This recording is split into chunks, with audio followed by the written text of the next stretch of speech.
Halo teman-teman investor semuanya, ketemu lagi dengan Roy di sini dan di video kali ini saya akan bahas saham Mister DIY kode emitennya MDIY yang minggu depan akan segera IPO, masa penawaran umumnya akan juga segera berakhir. Semoga video ini bisa ngasih tambahan analisa buat teman-teman yang ngincer saham satu ini yang akan kita bahas dengan kerangka-kerangka yang seperti biasanya. Disclaimer on dulu, konten ini sifatnya investment research, bukan ajakan jual beli dan tidak ada niat untuk menjatuhkan stakeholders tertentu.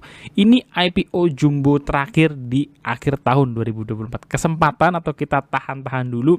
Kita mulai dari ya sekilas perusahaan dulu teman-teman ya, bahwa ini company yang asalnya dari Malaysia ya, karena asalnya dari Malaysia, mostly barang-barangnya juga diimpor dari sana, maka perusahaan ini tuh secara otomatis menjalankan 3 hal utama. Dia ngimport, dia distribusi, dan dia retail langsung, jualan ke consumer gitu ya, B2C. Produknya ada produk rumah tangga, perkakas, alat tulis, olahraga, mainan, dan berbagai aksesoris. Menariknya dengan konsep toko yang produknya begitu banyak, teman-teman kalau kalian perhatikan, tokonya Mister Dewa itu bener-bener compact gitu ya. Compact dan minimalis gitu, sangat minimalis. Mereka sudah beroperasi dari tahun 2017 dan 2024 mereka punya 824 toko per Juni 2024 ya. Menariknya lagi, 600 diantaranya adalah konsep berdiri sendiri, standalone gitu ya.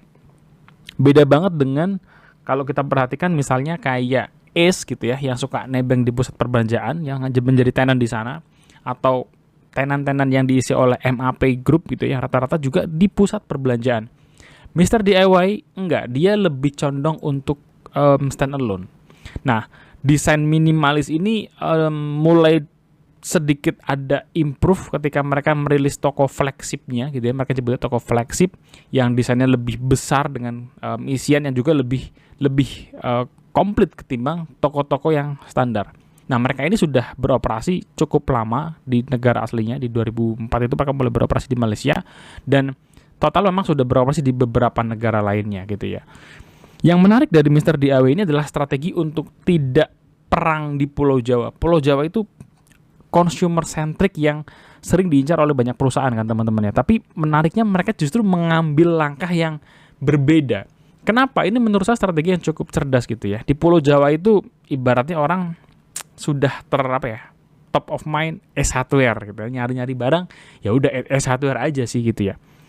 Kalau mereka compete di sini kemungkinan akan lambat growth ya. Jadi mereka milih untuk bermain di area-area yang non Pulau Jawa dan justru itu menjadi core revenue-nya mereka. Dengan produk-produk yang begitu variatif ini, sebenarnya produk utamanya adalah alat rumah tangga dan perabotan. Jelas produknya yang juga jadi produk unggulan dari Ace gitu ya. Oke, itu dia dari teman-teman sekilas mengenai Mister DIY gitu ya. Sekarang kita bahas sisi kinerjanya. Ini perusahaan yang menurut saya fast grower banget ini. Terutama di 2023 menuju 2024. Apakah ini bagian dari strategi IPO? Mungkin gitu ya, bagaimana mereka tumbuh 2 kali lipat secara jumlah toko dari 2023 ke 2024 gitu ya. Jadi ini emiten yang benar-benar fast grower banget, dan ini ciri-ciri emiten yang biasanya disukai oleh master market. Pertumbuhan toko yang agresif ini teman-teman membuat income ya, revenue maupun laba bersih mereka pun naik signifikan gitu ya. Teman-teman bisa lihat 2021 mereka masih minus gitu ya, terlepas dari faktor pandemi ya. Tapi 2024 6 bulan pertama mereka sudah bisa menghasilkan laba bersih 534 miliar. Jadi ini cepat sekali pertumbuhannya. 2023 bahkan mereka laba bersihnya ya di 6 bulan pertama 150 miliar sekian. Itu lompatnya luar biasa gitu ya. Ke 534 itu di atas 200%. Jadi pertumbuhan toko ini pun tuh diiringi dengan gross profit margin yang menurut saya bagus, 54%, dengan net profit margin akhirnya di 16%. Mereka menghasilkan return on equity 25% ROE-nya. Jadi proses growth-nya MDIY ini itu diikuti dengan profitability yang menurut saya sangat baik ya. Dengan konsep mereka menghajar atau fokus di luar Pulau Jawa, menurut saya juga salah satu strategi yang cermat, mengingat betapa Pulau Jawa itu sudah cukup dikuasai oleh Aces dan beberapa kompetitornya gitu ya. Jadi kalau kita lihat dari sisi kinerjanya tadi, ini emiten yang lincah sekali. Kalau kita melihat dari komposisi keuangannya gitu ya, maka sebenarnya salah satu faktor yang mau kita coba lihat adalah dari mana perusahaan ini bisa mendanai pertumbuhan toko yang sedemikian cepat gitu kan. Bisa memultiplikasi 2 kali lipat ya jumlah toko dari saat 2023 ke 2020 itu bukan hal yang mudah dan butuh pendanaan. Nah, itu adalah menjadi catatan ketika kita melihat aspek keuangannya. Perusahaan ini punya total aset 4,8 triliun gitu ya. Dengan dana 4,8 triliun ini, liabilitasnya mereka terlihat cukup besar gitu ya, dengan 2,71 dan 1 triliun diantaranya adalah liabilitas jangka panjang yang merupakan utang berbunga. Dengan DER 1,2 kali gitu ya, ROA 11%, kita bisa ngelihat bahwa sebenarnya meskipun utangnya besar, saya masih bisa ngelihat perusahaan ini masih berada dalam manajemen utang yang cukup bagus. Kenapa? Karena utangnya itu langsung dikonvert ke dalam bentuk pertumbuhan toko.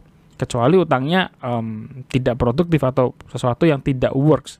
Utang yang mereka spend menurut saya masih dalam kategori yang well spent gitu ya. Well spent karena berwujud jadi bisnis dan income-nya naik berkali-kali lipat gitu kan, dari 2023 ke 2024. Nah, itu tadi mengenai kinerjanya. Sekarang saya geser ke bagian IPO-nya biar teman-teman cukup align bahwa waktunya tinggal 2 hari lagi untuk memesan IPO-nya Mr. DIY ini. Oh, teman-teman tertarik? Mr. DIY akan melepas 10% kepemilikan. Harga penawarannya termurahnya di 1.650 dan tertingginya di 1870. Kalau semuanya terserap, ini IPO-nya menghasilkan 4,7 triliun di harga tertingginya gitu ya. Penjamin pelaksanaannya adalah CIMB Niaga dan Mandiri Sekuritas. Keduanya ini yang saya highlight ini CIMB gitu ya. Ini pernah mengantarkan ARA, STAA gitu ya, dan OMED ketika hari pertamanya. Apakah Mr. DIY ini akan ARA juga? Ya mungkin gitu, mungkin teman-teman yang lebih expert untuk bandarmologi IPO bisa komen-komen di bawah gitu ya mengenai pemilihan penjamin pelaksana emisi efek ini. Dari duit 3, berapa tadi? 3,4 sampai 3,7 sampai 4,7 triliun. Yang menjadi catatan yang saya kurang suka adalah penggunaan dananya gitu ya, dimana perusahaan ingin buru-buru membayar utang ke CIMB Niaga 60% dari total dana yang diterima. Menurut saya ini jumlah yang terlalu gede gitu ya. Tadi balik ke statement saya sebelumnya bahwa perusahaan melakukan ekspansi bisnis yang luar biasa agresif, menumbuhkan toko sampai 2 kali lipat di tahun 2023 ke 2024. Tapi kemudian efeknya adalah mereka ingin cepat-cepat mengembalikan utangnya. Ya, ini menurut saya salah satu strategi yang saya nggak cocok. Kurang serak di saya gitu ya mengenai IPO-nya si MDIY ini. Karena porsi untuk pembayaran utangnya itu yang terlalu besar. Sementara untuk ekspansi hanya 30% dan 10% lainnya adalah untuk modal kerja. Jadi kalau kita melihat ini, maka dalam pemikiran saya adalah kenapa sih perusahaan harus cepat-cepat untuk membayar utang gitu ya. Apakah merasa terbebani dengan let's say bunga utangnya yang besar, atau apa alasannya? Karena dengan mereka sudah membuat pertumbuhan toko yang sedemikian bagus, kalau porsinya dibalik gitu ya, 60% perusahaan ini untuk ekspansi, saya rasa mereka malah bisa punya net income lebih tinggi lagi dan punya kesempatan untuk memberikan pelunasan dari hasil kerjanya mereka sendiri ketimbang mengambil uang hasil IPO untuk bayar utang gitu. Itu concern saya mengenai penggunaan dana. Nah, concern kedua adalah mengenai valuasi. Valuasinya MDIY itu super premium, teman-teman. Dengan PBV pasca IPO gitu ya. Kalau saat IPO 6 sampai 8 kali itu kan ya kali ya. Kalau pasca IPO PBV-nya naik jadi 17 sampai 18 kali yang menurut saya harganya menjadi sangat-sangat super premium. Dan kalau saya pribadi, saya hati-hati gitu ya terhadap saham-saham yang valuasinya super premium, super mahal. Kenapa? Karena dibandingkan dengan apa yang tersedia di market saat ini jauh banget gitu. ACE itu hanya 2,29 kali. MAPA itu udah mahal, 4,47 kali. Mr. DIY, MDIY 17 sampai 18 kali. 4 kali lipatnya dari MAPA. MAP aktif gitu ya, yang mana punya market cap, punya income gitu ya, lebih besar daripada Mr. DIY. Jadi buat saya Mr. DIY ini secara valuasi bener-bener luar biasa mahal. Tapi apakah emiten yang luar biasa mahal ini tidak menarik bagi market gitu ya? Belum tentu gitu ya, belum tentu. Kenapa? Karena tadi mereka menawarkan profitability, fast grower gitu ya. Tinggal teman-teman yang tertarik dengan saham ini pertimbangkan apakah growth yang mereka pernah tunjukkan di masa lalu setidaknya 2-3 tahun terakhir ini worth it dengan harga yang sedemikian premiumnya. Dan teman-teman juga bisa elaborate lagi, apakah proyeksi ke depan ini akan sama atau enggak? Ya, sama dalam arti apakah ketika 2023 ke 2024 mereka bisa naikin jumlah toko 100%, apakah 2024 ke 2025 seperti itu lagi ceritanya, atau mulai ada slowing down, mulai ada penurunan agresivitas ya. Itu kan strategi yang harus dibuktikan oleh manajemen. Dan apakah kebijakan dividen 40% dividen payout ratio itu menurut teman-teman hal yang sudah cukup oke dengan harga premium yang mereka tawarkan. Nah, proyeksi saya sebenarnya ada beberapa poin mengenai Mr. DIY ini. Pertama, saya suka dengan model bisnisnya yang minimalis gitu ya. Artinya apa? Artinya operational Mr. DIY itu nggak sebesar Asus, nggak sebesar MAP, MAPA gitu ya. Ketika mereka jadi tenan di mall-mallnya juga mall yang high end atau medium high end, mereka tuh sesimpel kayak ruko 1-2 gandeng tuh udah bisa jadi Mr. DIY. Mereka bisa hadir di pemukiman padat penduduk gitu ya. Jadi memang dengan kualitas barang, dengan harga yang mereka tawarkan, mereka bisa mengambil ceruk market ini. Ceruk market yang tidak diambil oleh sepertinya gitu ya. Jadi strategi ini strategi yang tepat. Mereka memang di produk yang sama dengan tapi mereka mengambil market yang berbeda. Dengan start dari area non Pulau Jawa dan terbukti cocok gitu ya. Saya rasa Mr. DIY next akan coba mengukuhkan dirinya di Pulau Jawa gitu. Dengan tentu fokusnya masih di luar Pulau Jawa, tapi mereka mungkin akan mulai lebih berani bersaing. Dengan saya bisa ngelihat di beberapa titik gitu ya. Mereka cepat agresif gitu. Tiba-tiba ada Mr. DIY di dekat-dekat area-area pasar gitu ya. Jadi ini positioning yang menarik sih ya untuk Mr. DIY. Dengan konsep seperti ini pertumbuhannya itu pasti lebih lincah ketimbang apa? Ketimbang kayak kalau mereka butuh gerai yang sebesar sekarang ini, nyari stand alone juga susah. Mereka relay pada pertumbuhan mall, ada mall baru atau enggak. Mall baru nya masuk gitu ya. Nah, itu membuat pertumbuhan itu akan challenging di sana. Sementara Mr. DIY dengan konsep ruko yang 1-2 biji bisa mereka gandeng lalu berdiri jadi bisnis, lebih cepat untuk mendapatkan toko baru, untuk ekspansi toko baru gitu ya. Nah, kita udah sampai di catatan akhir teman-teman untuk menutup video kali ini. Saya mulai dari valuasinya memang super premium gitu ya, dengan apa yang ditawarkan dengan market saat ini. Pairnya jauh melebihi apa yang ditawarkan oleh market. Secara industrialnya, melihat beberapa top main saat ini seperti atau bahkan MAPA, MAPI, atau mungkin emiten-emiten retailer lain gitu ya. Memang valuasinya Mr. DIY ini jauh banget sih. Tapi nggak berarti emiten yang sudah mahal itu nggak bisa terkerek naik. Banyak kok contohnya gitu ya, IPO yang sudah mahal masih tetap terkerek naik gitu. Cuman ya hati-hati gitu ya. Hati-hati kenapa? Karena saham yang mahal itu harus punya pertanggungjawaban yang mahal pula. Saya belajar dari kasusnya Sido gitu ya. Sido itu saham yang mahal, tapi saya merasa waktu itu takabur kali ya, bahwa Sido itu terus-menerus akan perform gitu di bisnis, tapi ternyata ketika mereka slip up harganya juga turunnya lumayan. Jadi saya summary lagi key pointnya untuk saham Mr. DIY ini berdasarkan analisa yang saya coba buat. Kalau bicara soal manajemennya saya salut ya.